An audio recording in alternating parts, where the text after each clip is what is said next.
Hey everyone, today we got this Hydra 10 mechanical keyboard from Portronics. Let's see how it works. Anyway, okay, this is our keyboard. Man, this is heavy. Honestly, this is very heavy.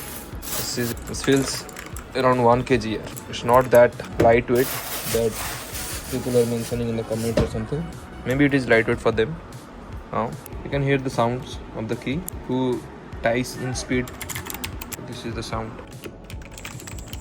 Oh wow, this looks really amazing. As you can see, look at the collections of lights, look at the appearances, very smooth. See, in the dark it is looking even more nicer.